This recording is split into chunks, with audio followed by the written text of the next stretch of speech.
जय हिंद। आज हम एक महत्वपूर्ण टॉपिक पे बात करने वाले हैं जिसका नाम है कृत्रिम वर्षा या आर्टिफिशियल रेन।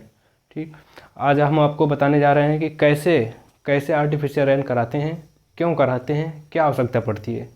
तो उसको जानने से पहले सबसे पहले हम ये जान लेते हैं कि वर्षा कैसे होती है। तो वर्षा कैसे होती है इसके बारे में हम जानकारी लेते हैं, तब आपको अच्छी तरह समझ में आ जाएगा कि कृत्रिम वर्षा क्या होती है। तो चलिए समझते हैं कि वर्षा कैसे होती है।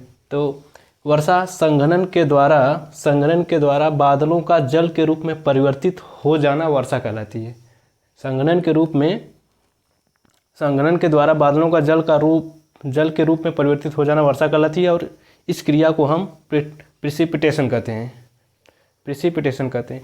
अब आपको समझ में आया कि संघनन क्या होता है। संघनन ये होता है जैसे समुद्र का पानी या किसी तालाब का पानी जब सूर्य की किरणों से गर्म होकर भाप बनकर ऊपर जाता है तो वहाँ पर बादल के रूप में रहता है। अब बादल के रूप में वो जल रहता है, वहाँ पर संघनन की प्रक्रिया। संघनन क्या है कि मतलब कि भाप का ठंडा होना ही संघनन क्रिया है। सीधे सीधे भाषा में आप समझ लीजिए कि संघनन क्या है। सीधे सीधे कि वाष्प का जल के रूप में परिवर्तित हो जाना ही संघनन है।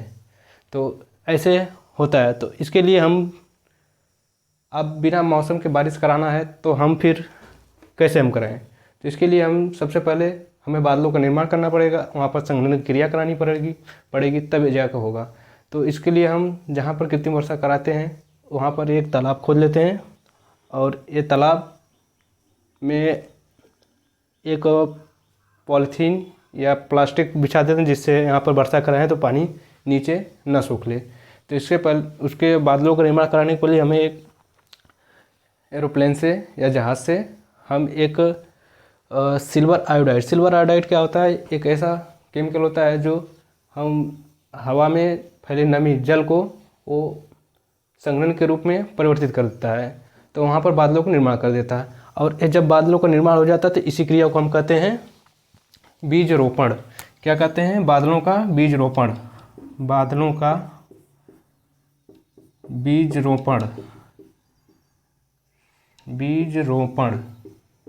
इसी को हम कहते हैं क्लाउड सीडिंग।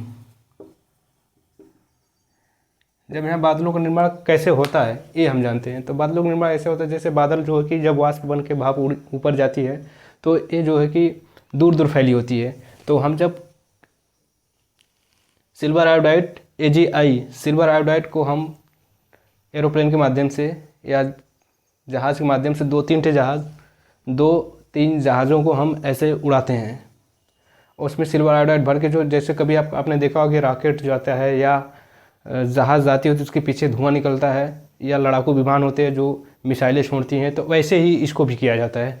वहाँ पर 2-3 जहाज़ों को उसमें सिल्वर आयोडाइड भर के घुमाते रहते हैं तो वहाँ के जो बादल होते हैं वो दूर दूर होते हैं। तो सिल्वर आयोडाइड क्या करता है, उन बादलों को पास लगा के संघनन की प्रक्रिया चालू कर देता है। संघनन की प्रक्रिया चालू करके और ये बरसात करा देते हैं। जैसे ही बरसात कराते हैं, बरसात चालू हो जाता है तो ये तालाब में भर जाता है। तो अब क्या है, पानी शुद्ध होगा? नहीं, पानी शुद्ध नहीं होता है।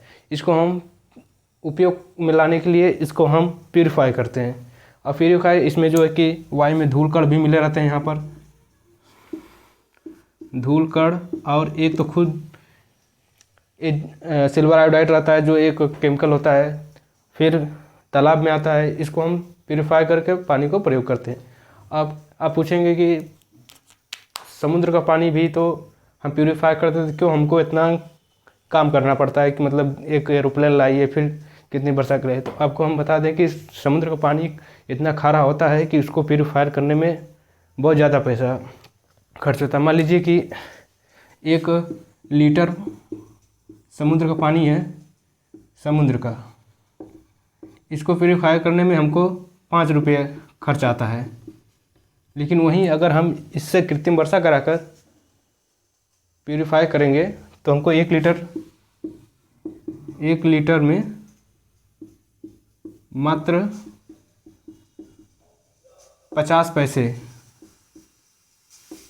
पैसे ही खर्च आता है। तो इसी तरह सऊदी अरबिया हो गया, यूएई हो गया, ये सब ऐसे ही कृत्रिम वर्षा कराकर अपना पानी का उपयोग करते हैं। तो ये पूरी प्रोसेस हमने आपको समझा दिया कि कृत्रिम वर्षा क्या होती है, कैसे होती है, कैसे नहीं होती है। अब मिलेंगे नेक्स्ट वीडियो में, तब तक के लिए जय हिंद।